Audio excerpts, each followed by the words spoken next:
by Dr. Gerlstrand, and it was marketed by Zeiss in Germany. The machine looks fairly complicated over here. And this is the modern slit lamp, which looks fairly uncomplicated, but I'll be dividing this machine into its various parts, and we'll be discussing in brief about each part. So the slit lamp biomicroscope has two systems. One is the observation system, and one is the illumination system.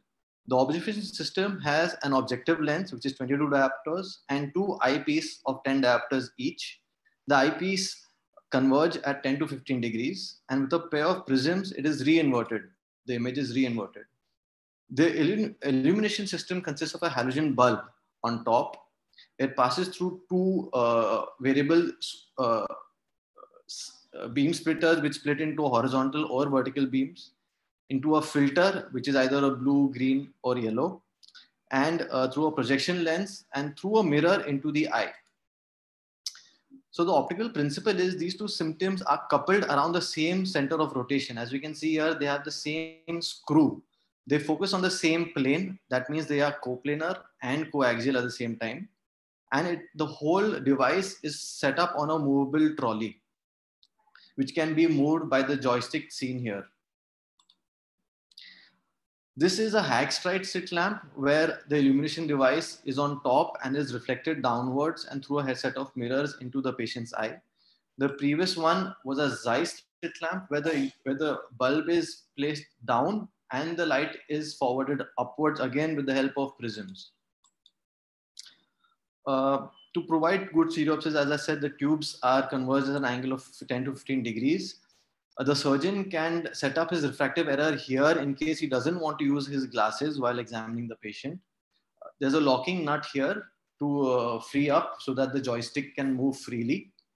There's a knob here to adjust the height of the beam, and on the side again to adjust the width of the beam to be put into the patient's eye. The magnification system is of two types. Again, this is just a two-step magnification. This is the classical Hagstride. And in this, there's just a flip switch visible here, which can convert it from 1x to 2x.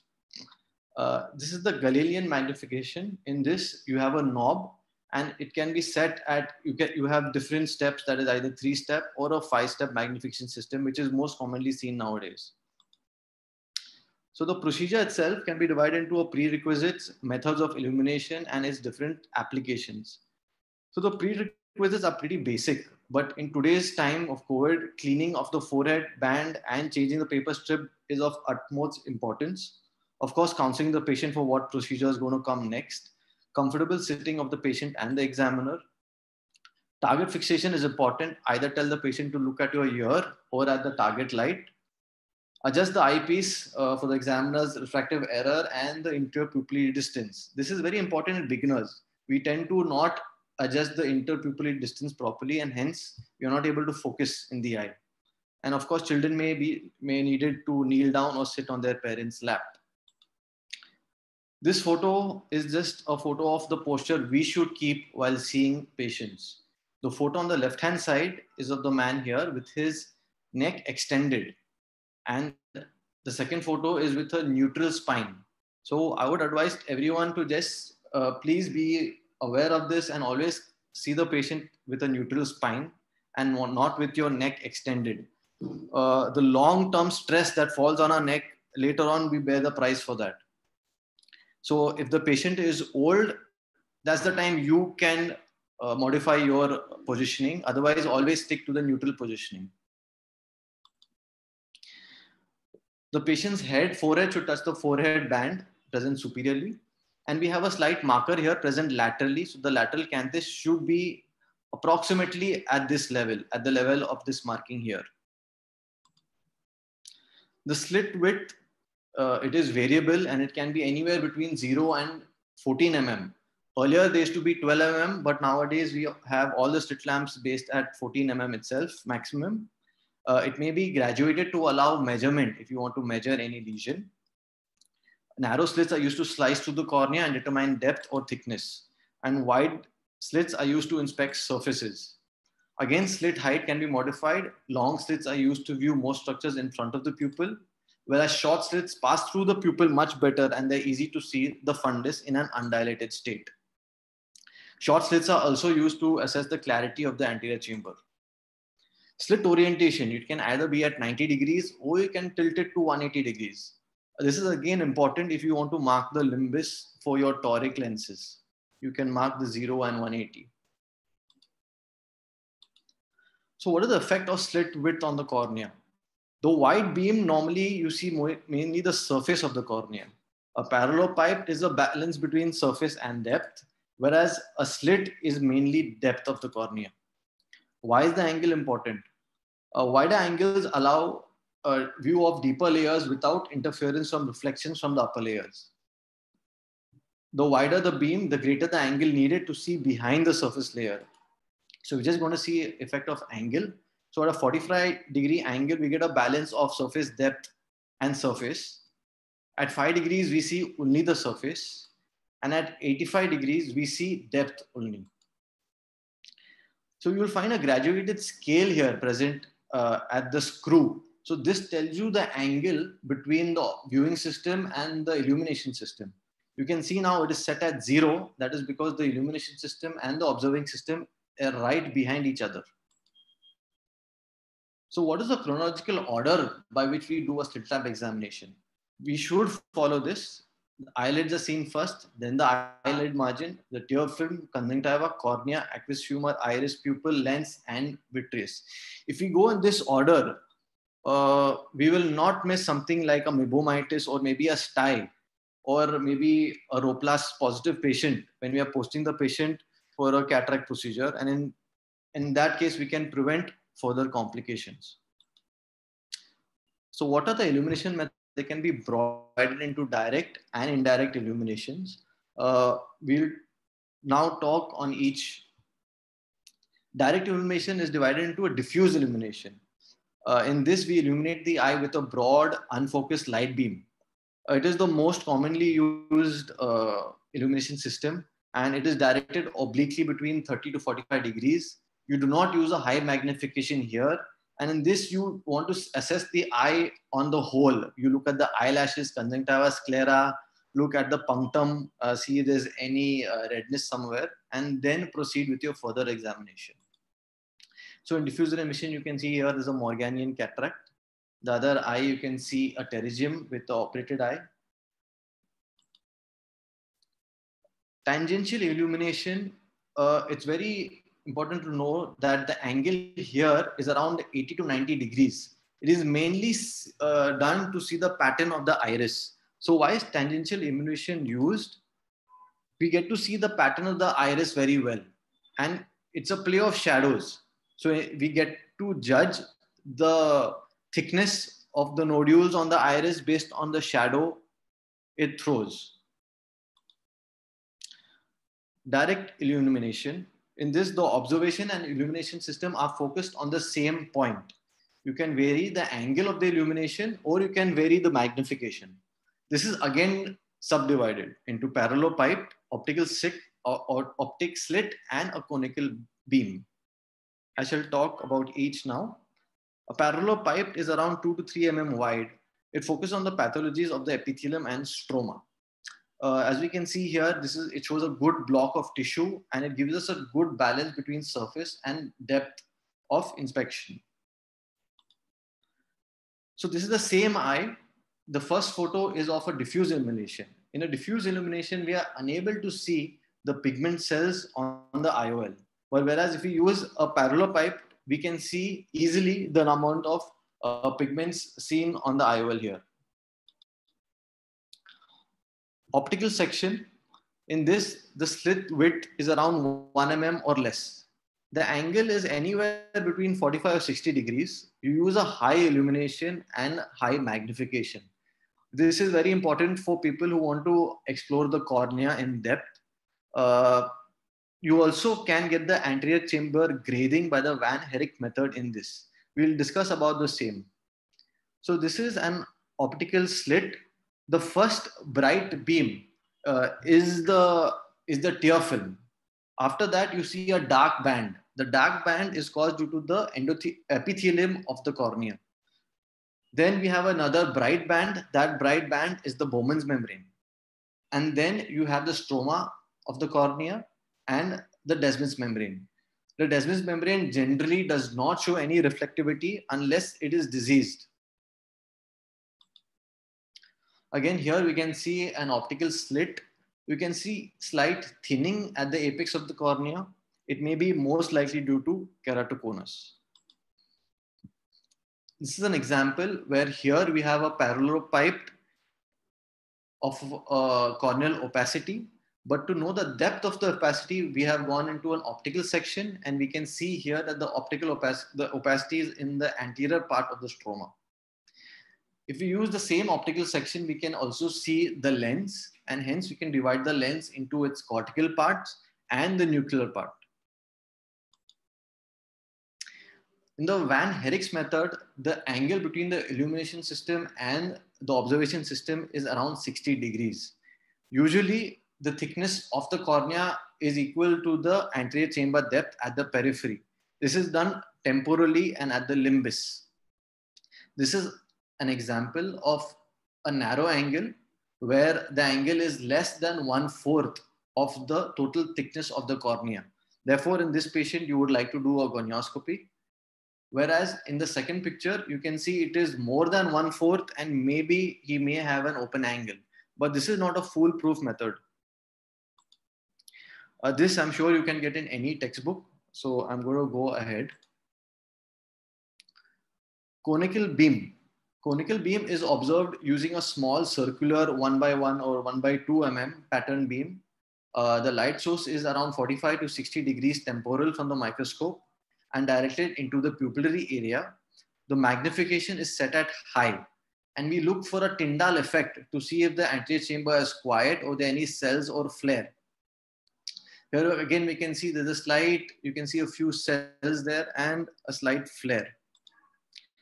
The trick here is to do it when the pupil is not dilated and to make the focus slightly behind the cornea into the anterior chamber.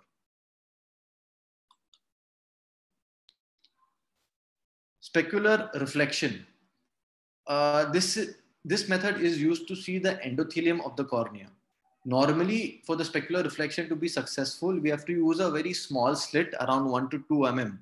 When we use such a small slit, the cornea, instead of behaving like a convex mirror, behaves like a plane mirror, like a plano mirror. Therefore, the angle of incidence will be equal to the angle of reflection, which is seen in a plane mirror. So therefore, if this is the viewing angle should be 60 degrees and it should be 30 degrees from the normal. We use a high magnification here and you will see a dazzling light. And if you try to focus just behind the dazzling light comes from the tear film and the Bowman's membrane. And if you go a little bit inside, then you'll be able to see the endothelium. It's very difficult to see the endothelium. I myself have maybe just observed it twice or thrice with this method, because now you have better machines to look at the corneal endothelium.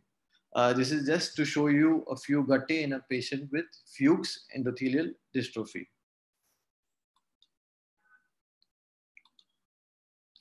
So what we are talking about now was direct illumination. So at times, indirect illumination provides us more details.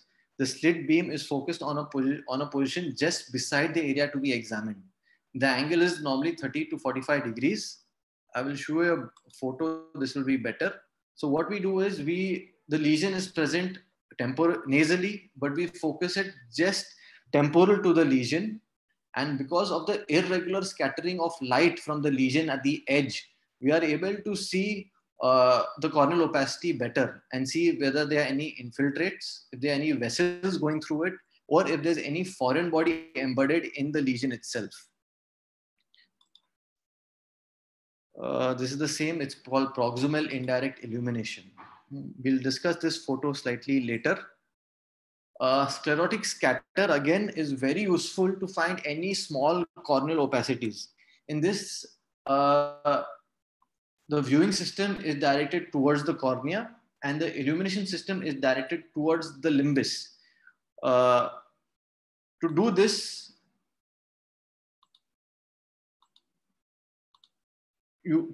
you have to dissociate the knob here, so that only when the focus changes will this be possible. And when you are doing it right, you will see a nice halo around the cornea. And this halo will indicate that you have done the sclerotic scatter properly. And even if there is a nebular opacity on the cornea, you should be able to pick it up. The theory behind this is there will be total internal refraction in the cornea, within the cornea till the limbus, and therefore the whole cornea lights up like a halo. Retroillumination, it's very interesting. You have retroillumination right from the iris, and you have retroillumination from the fundus. We'll see how we can use both to our advantage. So retroillumination is used to evaluate the optical qualities of a structure. Light strikes the object of interest from a point behind the object, and then it is reflected back to the observer. It can provide information regarding not only the form, but also the refractive index and the consistency of the pathology. This is just a small example of a retroillumination where the light source is behind the object. We can see here the stem has a high refractive index, therefore it is seen in dark.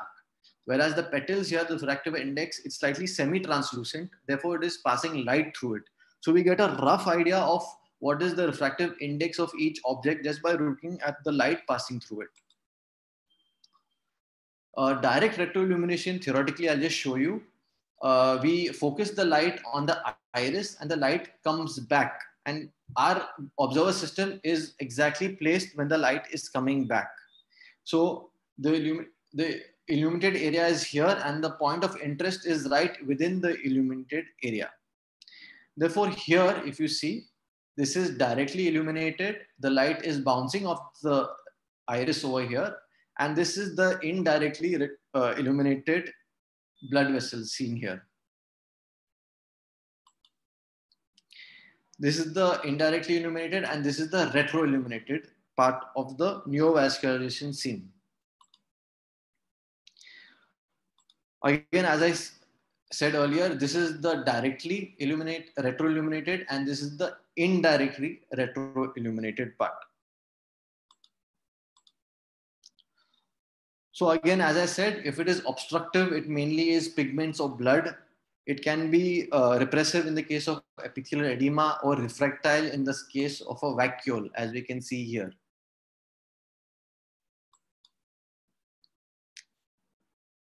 So retroillumination for the fundus, it is in this the light is directed so that it strikes the fundus and creates a glow behind the abnormality. The angle should be around 2 to 4 degrees and magnification 10x to 16x. This view is accomplished best when the pupil is dilated. As we can see here, there'll be a slight angle of only 2 degrees to 4 degrees. This is a retroillumination of a lens, and we can see slight PCO development in the periphery, but the center looks relatively clear. Again, this is a retroillumination of KPs. You can see these KPs are heavily pigmented. These are mutton fat KPs. Therefore, they are appearing black in retroillumination. Again, this is retroillumination. It's very nice to show pictures to the patients if you want to show a cortical cataract. This is a retroillumination and to show a PPC, posterior polar cataract. And this is a mixture of PSC with cortical spokes. So translumination, we are using the same pattern, but only in this, we are using to highlight the iris deformities here. In this, we do not need a fully dilated pupil. A mid-dilated pupil is well enough. And this we can see, this is a pigment dispersion syndrome, and we can see there's thinning out of the iris in the mid-periphery, which is causing this sunflower-like look. This is also seen in iris chafing if the IOL, which is supposed to be placed in the bag, is placed in the sulcus. Over a period of time, this can cause chronic inflammation and can cause this type of a picture as seen here. So what are the different applications we can use, the accessories along with a slit lamp? We can also use a gonioscopy. We can use applanation tonometry, toric markings before putting a toric IOL, fundoscopy, obviously, ocular photography, contact tonometry, pachymetry, corneal sensitivity measurements with the accesiometer, and laser photocoagulations. What are the other options available to us? We also have a blue filter, which we use a cobalt blue light So we can use this to see for fluorescence staining. As we can see, this is a dendritic ulcer, and also to see the tear film. And you also have the red flea filter when we want to see the retina without with has some opacities which we want to go through.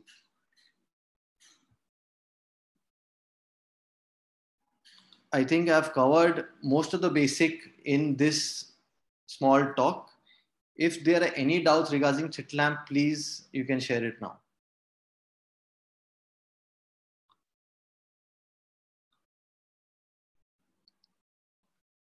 Dr. Sumit?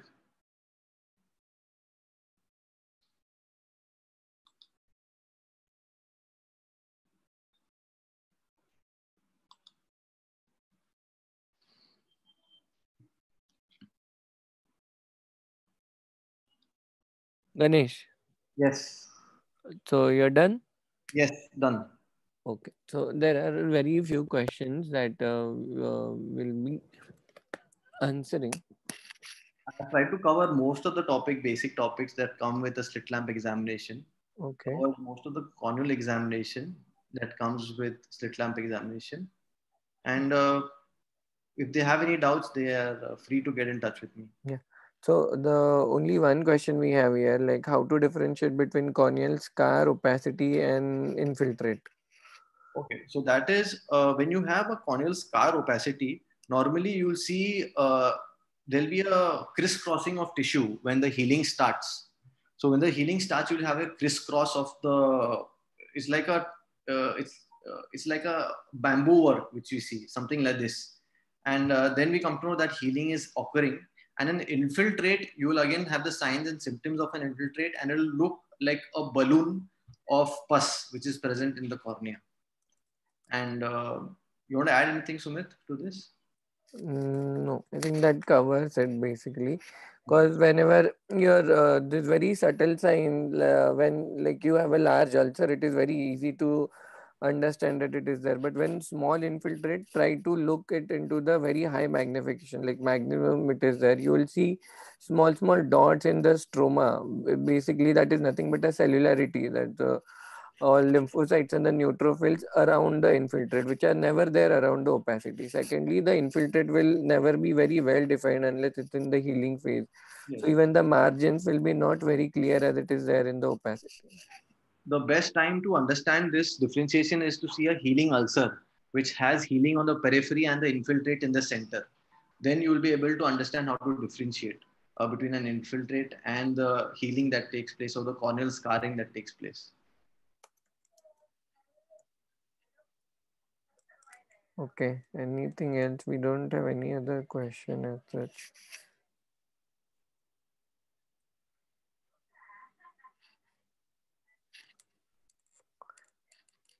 Would you like to show that sclerotic scatter slide again? Yes.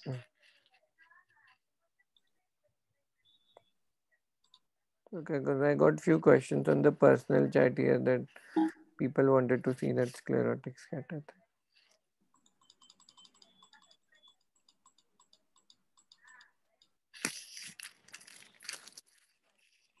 So the first thing you have to do for a sclerotic scatter is disengage with this knob. So when you loosen this knob, the focus of the illumination system and the observer system is disassociated. They are focusing on different points. So then it is not a coaxial instrument anymore. So once you have decoupled both of them, you focus the illumination system at the limbus, make sure it's around 3 to 4 and highest illumination, and then you just fiddle around slightly with it with observing the center of the cornea, and then suddenly you will see a halo like this. And when you see the halo, you will realize that you have developed a sclerotic scatter. So you will be able to make out even the nebular corneal opacities in this, opacities that you only observe when you put a Blurex into the eye while doing cataract surgery. Then you see all the corneal pathologies. The same thing, this is like a sclerotic scatter, you get the same idea. Okay. And there is one more question like, how do you differentiate between a hazy cornea or a corneal scar? A hazy cornea, see, the hazy cornea is a very broad term.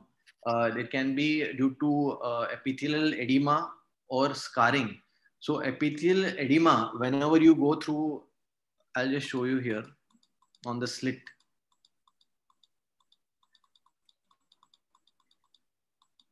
Yeah. So when you go through a slit like this, when you go through any edematous part of the cornea will be showing a black part. Light will not pass through that. It will appear like a blank space. When that's a blank space, you should assume that there is some epithelial edema present there. If there's too much of hyper reflectivity, that means it's scarring, or it can be due to stromal edema. So whenever there's any hyperreflectivity, it can be due to stromal edema or due to scarring. And if there are any black pouches, you should assume that there is a bulle there, and that may be the cause of the haze which is present.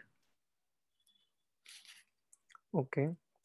Then keratopathy, again, you'll see a very bright shaped haze present in the superficial part of the stroma. Then there is one more question. What is oscillatory illumination? Oscillatory illumination, see, is that you combine all the illumination systems, what I have said right now. You rotate the illumination arm all throughout so that you get all the angles. You get an angle at 2 degrees, 30 degrees, 40 degrees, and 90 degrees. So basically, oscillatory is done at the end so that you don't miss out on anything. Okay. Basically, it is just like you don't miss anything, so you just rotate it like that, and you will definitely pick up something then. But once you have covered all these, you do not need oscillatory examination. Okay. Then there is a question, it's not very clear, but the question says ulcer versus infiltrate. Okay, again, that's the same thing. You have to know what an infiltrate looks like. The infiltrate, again, as I said, there'll be mainly a sharp demarcation in the start. An infiltrate may begin with an epithelial defect. If it's a corneal scar, it will be stain negative. There won't be an epithelial defect. So an infiltrate at some point will develop an epithelial defect, and you will see that it's a very different look. It's like a small yellow balloon present in the cornea. Whereas scarring happens, you'll see a thatchwork. It'll be like patchwork seen on the cornea. So it can be only described well when you see it again and again. You see maybe 50 and you'll understand the difference. Yeah, so the basic is you need to practice your slit lamp. Yes, practice your slit lamp. There is no, even when I was a PG, I kept asking the same question, but no book has given a very accurate understanding of the same. So you have to see the cornea, and the best cornea to see is some healing ulcer cornea. And in that periphery, the periphery of healing ulcer will always have the corneal scar, how it will look, whereas the center of the ulcer will be how the infiltrate will look. Correct. Do you have something to add, Sumit? No, that's it. Like infiltrate, basically, it's many times the term used for the sterile infiltrate also. Especially like you get a marginal keratitis in the staph or the herpes, which are there near the limbus. And many of the times the epithelium above the infiltrate, especially sterile infiltrate, could be intact. So you may not get the staining as you get it in the ulcer. That is one of the things. Like when especially you're looking at the sterile infiltrate, whatever you said for the infective covers rest of the thing. Correct. And the sterile infiltrate, normally they have a lucid interval. There'll be a gap between the sterile infiltrate and the limbus. That should again arise your suspicion of a marginal keratitis. Okay. One more question. Red-free filter. Can you please explain again? Like what is the routine used? Red-free filter, we normally use a green filter in that. Supposing there are small micro aneurysms which are difficult to spot, otherwise, in the red-free filter, it stands out. And therefore, if you want to grade the diabetic retinopathy, or you want to, there's a slight hyphema inside and you want to go see the deeper structures, then a red-free filter will definitely help in such a case. So even the small microaneurysms will be helpful here to see. Otherwise, we don't really use the red-free filter. Sumit, you use No, this? no, not much. Like sometimes to see optic disc, Yes, glaucoma cases, RNFL thing. Otherwise, not much. not much. And also, if you want to see the disc pallor, sometimes we use this to compare the disc pallor in both eyes using the red free filter. And it gives you more of a contrast. So you can recognize temporal pallor more easily with a red free filter.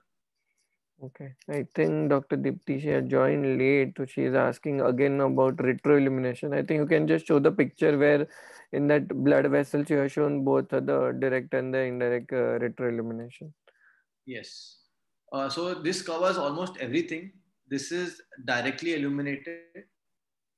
The light that's bouncing off the iris is retroilluminated, and in between the two, there's a black spot. This is indirectly retroilluminated. It's just a very complicated term, but in this same photo, you have three types of illumination. One is direct, retro, and this is indirect.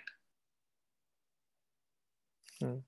So this is a very good picture, Dr. Dipti. You can actually see the same thing and you don't have to do much change in the setting also, especially when there are certain opacities or the vascularization or many time ghost vessels that we miss. Like whenever you're doing a workup for a simple cataract surgery and you say ki there is a corneal opacity, it make it a habit that you see a corneal opacity on the slit lamp under the indirect and direct illumination, because many times this old corneal opacity have this vascularization, and they tell you that it could be a old viral or herpes infection. Why this is important? Because you may not realize that this is a viral infection, and once you start steroid drops post operatively, many of the times I have seen the this herpes infection getting reactivated, Correct. and then that small opacity gets turned into the ulcer altogether. So that's why whenever you see even a nebular opacity, try to examine on the slit lamp using this illumination, which will give you idea that what was the origin of the opacity. And one more good time for the PGs to try this retroillumination is while removing foreign bodies. When you have removed a metallic foreign body and you're not sure whether you have removed the full rust ring, just use retroillumination. Retroillumination will highlight the posterior part of the stroma, and then you will see a brownish tinge if there's slight rust ring still left. So on the retroillumination, you'll be able to judge whether you have removed all the rust ring particles or not. On directly illumination, you may be feeling that you have removed everything, but on retroillumination you will notice. Okay, and one more question again. Like, how do you, what illumination do you use for the lens examination, especially PSC cataracts? uh, so PSC cataracts, see, to judge you have to go to retroillumination just to see whether it's a PPC or not. And for your PSCs you have to do an optical cross section of the lens. So in the optical cross section of the lens you will definitely come to know if it's let me see if I have a photo. Yes. So this is retroillumination. It can, on the retroillumination, it can either be a PSC or a PPC.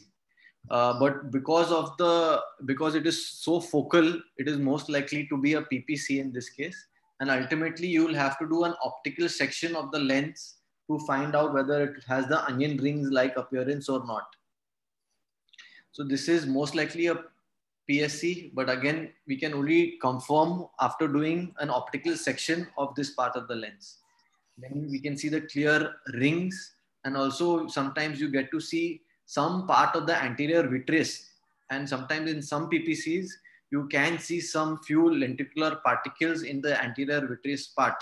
If you are lucky enough, then you'll know that this already has a ruptured PC.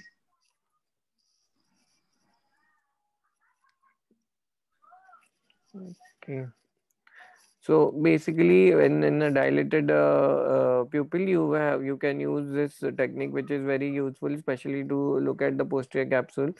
And but whenever you are seeing undilated, as Ganesh said, it is very important to use a thin slit and then see the posterior capsule and understand what is the change in the lens clarity as such. Correct. Mm. I think that answers most of the questions. Fine. Swapnesh sir, ciliary zonules. Can we see ciliary zonules in the slit lamp? Yes, of course we can see. Yes, you can see it. For that, you require a very nicely dilated pupil. And once you have a very well dilated pupil, you can see those zonules. There'll be like sun rays that are seen at the edge of the lens. And and it's very easily seen in myopes. So if you dilate a myope, they tend to dilate a lot. And in those patients, you will definitely see the zonules. And also in a case of Marfan, which is a subluxated lens, in those patients, we definitely see zonules. It's like Correct. it's like the petal of a flower.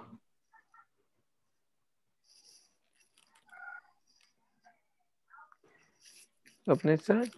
Yeah, yeah. A very nice presentation. Thank I you. was hearing it throughout, and so very valid points for the PGs. Also, I would like to add that in this COVID times, please be sure that your patient is wearing a good mask.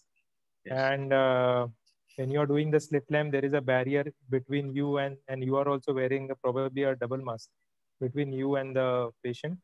Yes, you can do all these examinations once this COVID is over, but for learning purpose, you can use one of your staff members, or you can ask your colleagues to sit and try these illuminations. But especially in a heavy OPD, I would not request everybody to try this in today's times. Once this pandemic is over, then I think all the admitted patients you should take in the evening rounds and try to examine them and learn more about slit lamp and learn more about these illuminations.